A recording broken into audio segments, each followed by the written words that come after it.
Renungan Harian Katolik Sabtu 14 Juni 2025. Sumpah.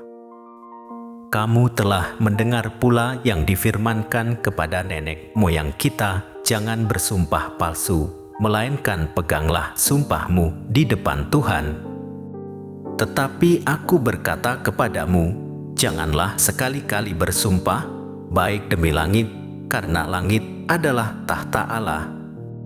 Matius bab 5 ayat 33 sampai 34. Saudara-saudara, pada saat pelantikan pejabat dalam kalangan pemerintahan di negara kita, seringkali ada saat pengambilan sumpah.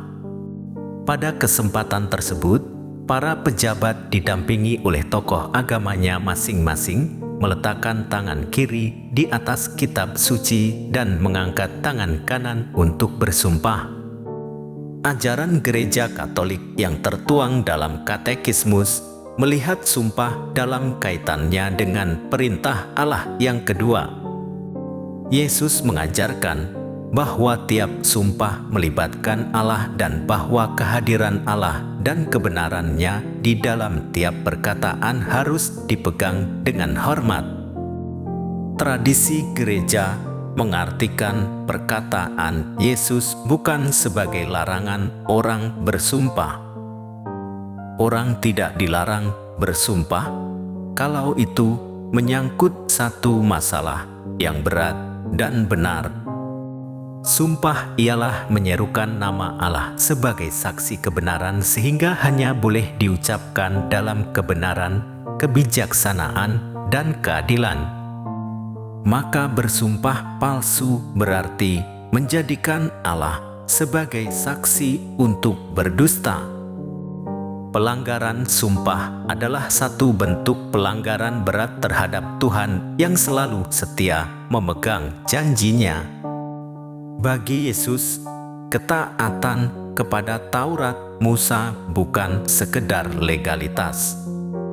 Larangan untuk mengucapkan kesaksian palsu diperluas dengan kewajiban untuk menempati sumpah dan janji yang telah diucapkan. Sumpah baik yang diucapkan kepada Tuhan, kepada sesama, atau demi benda apapun orang bersumpah, sumpah itu selalu ada hubungannya dengan Tuhan. Oleh sebab itu, Tuhan Yesus mengingatkan kita bahwa kebenaran bukan dijamin oleh sumpah, tetapi oleh integritas pribadi yang bersumpah. Kata-kata kita hendaknya dapat dipercaya, sekalipun tanpa seremonial tertentu untuk membuat kata-kata itu dianggap sah. Pegang nasihat Yesus ini, jika ya, hendaklah kamu katakan ya, jika tidak, hendaklah kamu katakan tidak. Untuk meyakinkan, orang kadang bersumpah demi Allah, demi surga, demi bumi, atau hidupnya sendiri yang semua itu sebenarnya bukan miliknya.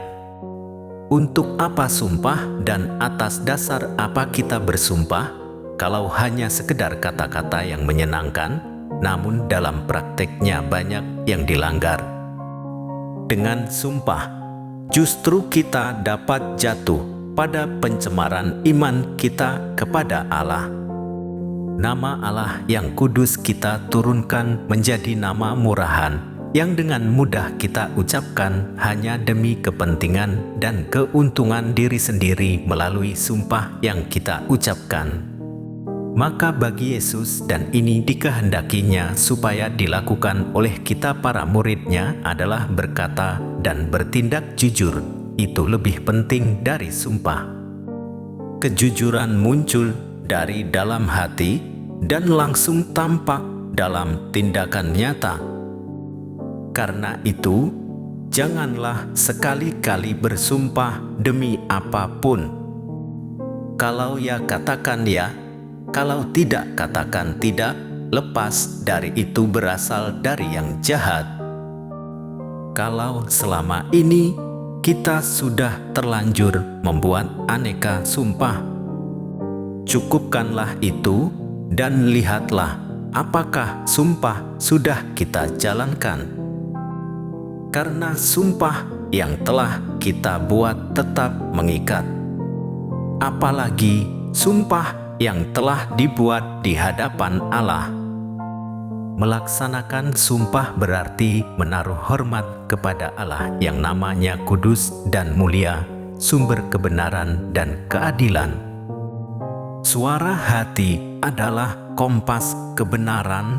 Demikian sebuah ungkapan mengatakan, mari kita belajar mendengarkan suara hati atau bisikan Tuhan sendiri, sehingga kebenaran, kejujuran, dan keadilan terwujud dimanapun juga. Ya Tuhan, berkatilah pikiran dan perasaan kami, sehingga setiap perkataan dan janji yang kami ucapkan mendatangkan rahmat bagi kami dan kemuliaan bagi nama-Mu. Demikian renungan hari ini. Selamat beraktivitas. Semoga semuanya lancar, sukses, serta selamat. Tuhan memberkati.